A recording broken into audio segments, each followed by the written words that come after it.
Hi guys, आ चुके हैं हम एक न्यू एपिसोड लेके। जैसा कि अगले एपिसोड में हमने देखा था, माइक और मार्क्समैन की फाइट शुरू हो गई थी, जिसकी वजह से मार्क्समैन माइक पर भारी पड़ने लगता है, लेकिन देव आकर उसे अपनी एनर्जी देने लगता है और पीयरलेस बीट भी एक्टिवेट हो गई थी, जिसकी वजह से माइक की पावर बहुत ज़्यादा बढ़ जाती है। लेकिन पूरी फाइट खत्म होने से पहले ही मार्क्समैन अपनी हार मान लेता है और वहाँ से चला जाता है और हमें माइक के पीछे माइक की मॉम देखते हैं। अब आगे एपिसोड के स्टार्टिंग में माइक की मॉम माइक को बुलाती है, जो सुनकर माइक बहुत ज़्यादा शॉक हो जाता है। उन्हें वहाँ देखकर वहाँ के सभी लोग बहुत ज़्यादा खुश हो जाते हैं। देव भी बहुत ज़्यादा हैरान हो जाता है। माइक तो अपनी मॉम को देखकर उसकी आवाज़ ही नहीं निकल रही होती है। माइक के पेरेंट्स माइक के पास आते हैं और माइक के फादर अपने वापसी की अनाउंस कर देते हैं, जो देखकर मिंग कहता है, मैं जानता था कि आप इतनी आसानी से नहीं मर सकते हैं। और वहाँ के सभी लोग माइक के पेरेंट्स को ग्रीट करते हैं। माइक की मॉम कहती है, क्या तुम हैरान हो? माइक कहता है, क्या आप अभी तक ज़िंदा हैं? माइक को कुछ भी नहीं पता था, जिसकी वजह से माइक बहुत ज़्यादा गुस्सा हो जाता है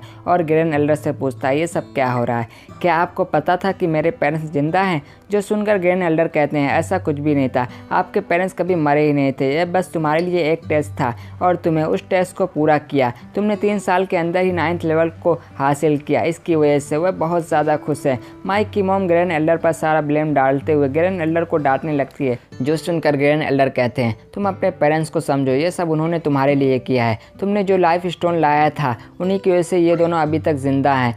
तुम्हें सच्चाई छुपानी नहीं चाहिए थी, लेकिन ये तुम्हारी फैमिली है, तुम्हें इन्हें माफ़ कर देना चाहिए। और वहाँ से भागते हुए कहता है, मैं तुम्हें परेशान नहीं करूँगा। उन्हें वहाँ से भागते हुए देखकर माइक की मॉम उन पर गुस्सा करने लगती है और उसके बाद माइक की मॉम माइक के पास आ जाती है और उसको मनाने लगती है, लेकिन माइक वहाँ से जाने लगता है और तभी माइक आकर अपनी मॉम के गले लग जाता है, जो देखकर देव भी शांत हो जाता है। माइक के फादर कहते हैं, तुम अब बड़े हो गए हो, ग्रैंड एल्डर को तुम्हें सच्चाई बता देनी चाहिए थी, लेकिन वह चाहते थे कि तुम अपने गुस्से की वजह से पावरफुल बनो, इसी वजह से उन्होंने तुम्हें बताया नहीं। इसके लिए हम माफ़ी मांगते हैं। माइक कहता है, कोई बात नहीं, आप लोगों ने ये सब मेरे लिए किया है। जब तक आप लोग ज़िंदा हैं मैं बहुत ज़्यादा खुश रहूँगा। माइक की मॉम कहती है, क्या तुम सच में हमें माफ़ कर दियो? क्या तुम सच में खुश हो? लेकिन तुम खुशी के मारे रो क्यों नहीं रहे हो? जो सुनकर तो माइक का मुंह अजीब सा हो जाता है और कहता है, मैं जब बहुत ज़्यादा खुश रहूँगा तो मैं रोऊंगा क्यों? मुझे खुशी के मारे हंसना चाहिए। और ज़ोर ज़ोर से हंसने लगता है। माइक के पास माइक की मॉम आती है और कहती है, क्या तुम सच में ठीक हो? माइक कोई जवाब नहीं देता और अपने फादर से पूछता है, क्या वो मार्क्समैन आप ही थे? माइक के फादर कहते हैं, आपको लोगों के सामने पावरफुल दिखाना था, ताकि यहाँ के सभी लोग तुम्हारी रिस्पेक्ट कर सकें और तुम थंडर सिटी के किंग बन सके। जो सुनकर माइक समझ जाता है कि ग्रैंड एल्डर उस दिन महल में जाने से क्यों मुझे मना किए थे और थंडर सिटी का ग्रैंड कंपटीशन का प्लान पहले से इन्होंने बना लिया था, ताकि मैं इस कंपटीशन को जीतकर मेरे मन में जो भी नाराज़गी है मैं उसे आसानी से ख़त्म कर सकूं और मैं इन्हें आसानी से माफ़ कर दूं। माइक कहता है, मुझे आज़ादी पसंद है।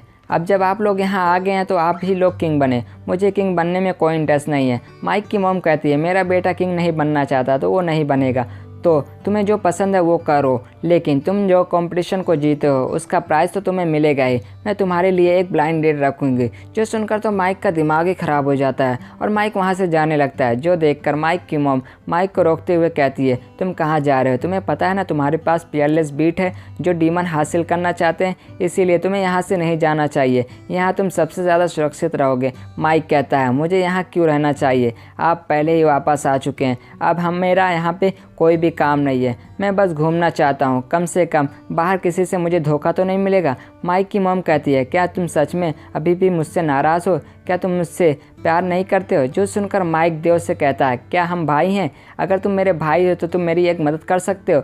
देव भी उसके लिए मान जाता है। माइक अपने मॉम से कहता है, मैं भी आपसे प्यार करता हूँ, लेकिन मेरे साथ कोई और भी है जो मेरे लिए बहुत ही ख़ास है। जो सुनकर माइक की मॉम बहुत ज़्यादा हैरान हो जाती है और पूछती है, वह कौन है जो तुम्हारे लिए इतनी ख़ास है? जो सुनकर माइक जल्दी से जाकर देव को ले आता है। देव को वहाँ पर देखकर माइक की मॉम बहुत ज़्यादा शॉक हो जाती है। देव माइक के पेरेंट्स को ग्रीट करता है। माइक कहता है, अब जबकि आप दोनों यहाँ पर आ गए हैं तो मेरे यहाँ पर रहने की कोई ज़रूरत नहीं है और मैं घूमने जा रहा हूँ। और माइक देव को लेकर वहाँ से निकल जाता है, जो देखकर माइक की मॉम बहुत ज़्यादा हैरान हो जाती है और कहती है, ये सब क्या हो रहा है? माइक के फादर कहते कहते हैं वो हमें नाराज़ करने की कोशिश कर रहा होगा। मुझे पता है कि वो इतनी आसानी से हमारी बात नहीं मानेगा।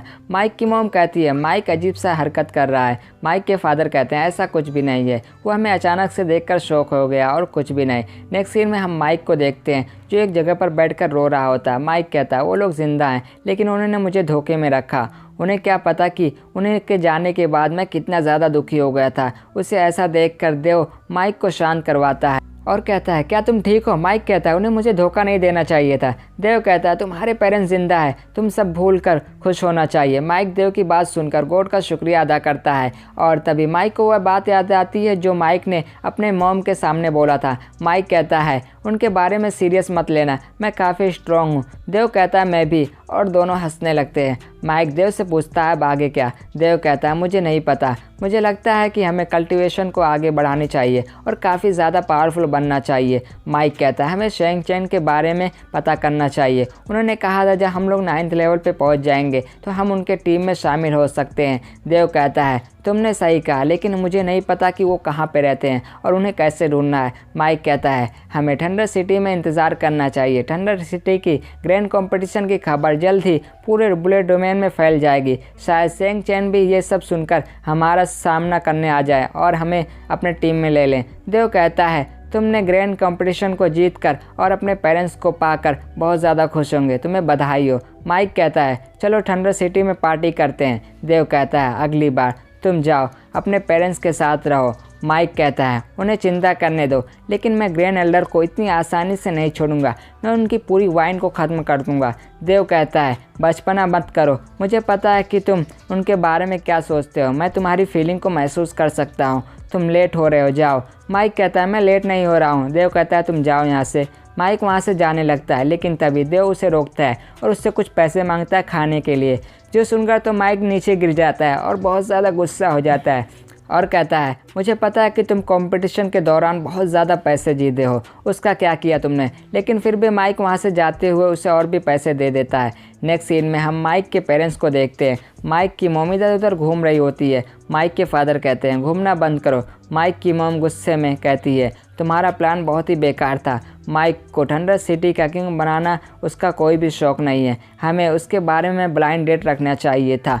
माइक के फादर कहते हैं उसका सामने ब्लाइंड डेट के बारे में बात मत करना वरना उसे याद आ जाएगा कि हमने उसे धोखा दिया था।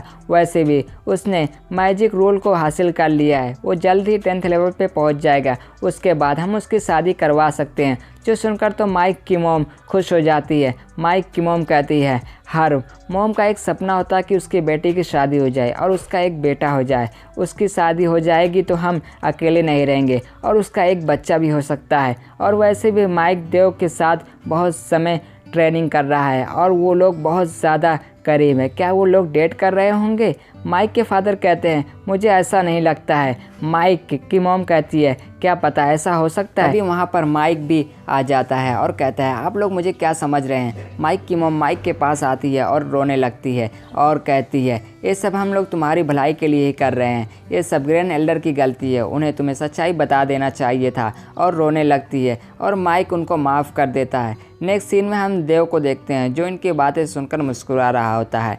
एक बच्चा पूछता है आप हंस क्यों रहे हैं? देव कहता है माइक बहुत ज़्यादा खुश है। बच्चा कहता है मुझे पता है, इसीलिए तो उन्होंने इतना सारा खाना हमें भेजा है। नेक्स्ट सीन में हम माइक को देखते हैं। माइक कहता है क्या आप मुझे थोड़ी देर अकेला छोड़ सकते हैं? आप वापस से मेरे लिए ब्लाइंड डेट रख रही हैं, मैं बहुत ज़्यादा थक गया हूँ, मुझे आराम करना है। माइक के फादर कहते हैं माइक सही कह रहा है, वो अभी कंपटीशन को जीता है और यहाँ के सभी लोग माइक से बहुत ज़्यादा खुश हैं। अगर तुम चाहो तो थंडर सिटी के सोल्जर के डिप्टी कमांडर बन सकते हो और मिंगयांग के साथ प्रैक्टिस कर सकते हो।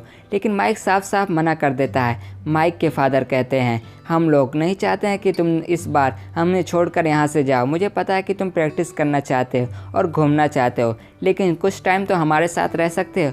और माइक के फादर बताते हैं कि मैंने सुना था कि जब तुम लोग बीच डोमेन में थे तो देव ने पूरी के पूरे आर्मी को लीड किया था। तो मुझे ऐसा लगता है क्या देव हमारे सोल्जरों को ट्रेनिंग दे सकता है? वैसे भी हम पर बहुत सारे लोग हमला करने की कोशिश कर रहे हैं, तो क्या तुम देव से बात कर सकते हो कि वो हमारे साथ हमारे थंडर सिटी के आर्मी को लीड कर सकता है? माइक कहता है ठीक है, मैं उससे बात करने की कोशिश करूँगा और उसे ज़रूर मनाऊँगा। नेक्स्ट सीन में हम माइक और देव को देखते हैं। माइक देव से कहता है मुझे लगता है कि हमें तीनों डोमेन को एक साथ कर देना चाहिए, कोई भी ताकतवर डोमेन हम पर हमला नहीं कर सकता है इसकी वजह से। वैसे भी तुम ओरेकल ऑफ विजडम हो, तुम्हें इसके बारे में सोचना चाहिए। और अगर एक बार ब्लू डेमन के सारे सोल्जरों को तुम ट्रेनिंग दोगे तो आगे चलकर हम डीमन को आसानी से हरा सकते हैं। लेकिन देव कुछ नहीं बोलता है, जो देखकर माइक कहता है मैं अकेले ही बड़बड़ करते जा रहा हूँ, तुम कुछ बोलोगे या नहीं? मैंने अपने फादर से वादा किया है कि मैं तुम्हें अपने साथ लाऊंगा, इसके लिए तुम्हें पैसे भी मिलेंगे। जिस पर देव कहता है मैं विजडम ऑफ कमांडर हूँ, मैं भी अपना सीक्रेट रखता हूँ, मैं इसे ऐसे ही रिवील नहीं कर सकता हूँ, इसके लिए तुम्हें और भी ज़्यादा पैसे देना होगा। जो सुनकर तो माइक को बहुत ज़्यादा गुस्सा आता है, लेकिन उसने अपने फादर से वादा किया था, इसीलिए वह वापस से देव से मुस्कुरा कर कहता है तुम पैसे के कितने लालची हो, वैसे भी तुम ओरेकल ऑफ विजडम हो और तुम मेरे पुराने दोस्त भी हो, फिर भी तुम ऐसा करोगे? लेकिन देव नहीं मानता है, जो देखकर माइक उसको 3 गुना पैसा देने के लिए वादा करता है। जो सुनकर देव भी तैयार हो जाता है, लेकिन देव की कुछ शर्त थी कि सोल्जरों के साथ माइक को भी उसकी सारी बात माननी होगी। जो सुनकर माइक बहुत ज़्यादा हैरान हो जाता है। देव कहता है मुझे पता है कि तुम कैसे हो, सोल्जरों को मैं ट्रेनिंग दूंगा और तुम आराम से बैठकर मज़े करोगे। माइक भी इसके लिए तैयार हो जाता है। माइक कहता है वैसे भी अगर मैं घर पे जाऊंगा तो मेरी मॉम हमेशा ब्लाइंड डेट के लिए ज़िद करती रहेगी। देव कहता है वो तुम्हारी खुशी चाहते हैं तुम्हारी शादी करवाने के बाद। माइक कहता है तुमने सही कहा, लेकिन आगे चलकर जब भी हमारी शादी होगी तो जो फीलिंग मुझे होगी वो फीलिंग तुम्हें भी होगी, तो हम उस फीलिंग का क्या करेंगे? जिस पर देव कहता है हम उस फीलिंग को ब्लॉक कर देंगे। माइक कहता है लेकिन हमें हमेशा उस फीलिंग को ब्लॉक करना याद थोड़ी ना रहेगा। जब से हमें पेनलेस बीट मिला तब से मुझे ये समझ में नहीं आया है। देव कोई जवाब नहीं देता, जो देखकर माइक कहता है तुमने मुझे पहले का जवाब नहीं बताया कि तुम्हें कौन सी बीस्ट गर्ल पसंद है। क्या तुम्हें गोल्डन गोड बीस्ट पसंद है? मुझे लगता है कि तुम्हारे लिए रेड क्वीन सबसे सही है। तुम दोनों की आदत भी एक दूसरे से मिलती है, तुम अकड़ू हो और वो गुस्सैल है, वो तुम्हें अच्छे से काबू कर सकती है। देव कहता है तुमने किसी इंसान का नाम क्यों नहीं लिया? इस पर माइक कहता है एक बार रेड क्वीन ने हमें बताया था कि जब डीमन या बीस्ट अपनी कल्टीवेशन की लास्ट लेवल पे पहुंच जाएंगे तो वह इंसान के रूप में आ सकती हैं। और तभी देव को कुछ याद आता है और कहता है तुम्हारे पेरेंट्स लाइफ स्टोन की वजह से ज़िंदा हुए हैं, इसकी वजह से उनका लेवल भी बढ़ गया है। और एक लाइफ स्टोन हमने रेड क्वीन को दिया था जो उसके हार्ट से मिलकर वहाँ से गायब हो गया होता है। तो क्या ऐसा हो सकता है कि रेड क्वीन वापस ज़िंदा हो गई हो? जिस पर माइक कहता है इतने टाइम हो गया लेकिन तुम अभी भी रेड क्वीन को भूले नहीं हो, क्या तुम सच में रेड क्वीन को पसंद करते थे? जिस पर देव कहता है बकवास बंद करो अपनी। माइक कहता है शर्मा मत, तुम टेंशन मत लो, मैं रेड क्वीन को तुमसे नहीं छीनूंगा। और टाइगर प्रिंसेस अगर ह्यूमन फॉर्म में आ गई तो वो रेड क्वीन की जितने खूबसूरत होंगी या नहीं, इसके बारे में जानना बहुत ही अच्छा होगा। नेक्स्ट सीन में हम टाइगर प्रिंसेस को देखते हैं। वो दोनों एंसेस्ट्रल लैंड में थी। वहाँ पे एक ओल्ड मैन था जो दोनों प्रिंसेस का ग्रैंडफादर था। ओल्ड मैन कहता है क्या तुमने अपना मन बना लिया है? आपके पास केवल एक ही मौका होगा, अगर तुम इसमें फेल हो गई तो तुम्हें दोबारा मौका नहीं मिलेगा। इस पर प्रिंसेस रो कहती है हम तैयार हैं, हमने मन बना लिया है, अब हम पीछे नहीं हट सकते हैं, हम उसे चुनौती ज़रूर देंगे, हमें अंदर जाने दीजिए। इस पर ओल्ड मैन कहता है जब तुमने मन बना ही लिया है तो तुम दोनों अंदर जा सकती हो, लेकिन फिर भी तुम मेरी सुरक्षा में रहोगी। इस पर दोनों प्रिंसेस बहुत ज़्यादा खुश हो जाती हैं, लेकिन ओल्ड मैन कहता है तुम दोनों एक टाइगर प्रिंसेस हो, इसकी वजह से तुम्हें अच्छा खासा अनुभव होना चाहिए। जिस पर प्रिंसेस रो कहती है हमें पता है, हम कुछ समय पहले 2 इंसानों से मिले थे जो हमसे भी फास्ट कल्टीवेशन करते हैं, जब वो दोनों साथ में होते हैं तो वो हम दोनों को एक साथ हरा देते हैं। जिस पर प्रिंसेस ज़ियाओ कहती है हाँ, इसी वजह से हमने फैसला किया ब्रेक थ्रू करने के बाद हम ह्यूमन लैंड में जाएंगे और उन्हें ढूंढकर उन्हें हरा देंगे और उसके बाद उनसे शादी कर लेंगे। और दूसरी तरफ हम देखते हैं माइक को, माइक की इसकी वजह से छींक आती है, जिसकी वजह से माइक ज़मीन पर आकर गिर जाता है और देव से पूछा है क्या तुमने अजीब सा महसूस किया था? मेरे दिल में बेचैन हो रहा है, मुझे ऐसा लग रहा है कुछ ना कुछ गड़बड़ होने वाला है। और यही हमारा एपिसोड भी ख़त्म हो जाता है। अगर आप लोग इसका नेक्स्ट एपिसोड देखना चाहते हो तो मेरे चैनल को सब्सक्राइब करके बेल आइकन को ऑल पे क्लिक कर दे, ताकि हमारी हर वीडियो की नोटिफिकेशन आपको सबसे पहले मिल सके। तो मिलते हैं और किसी वीडियो में, तब तक बाय बाय।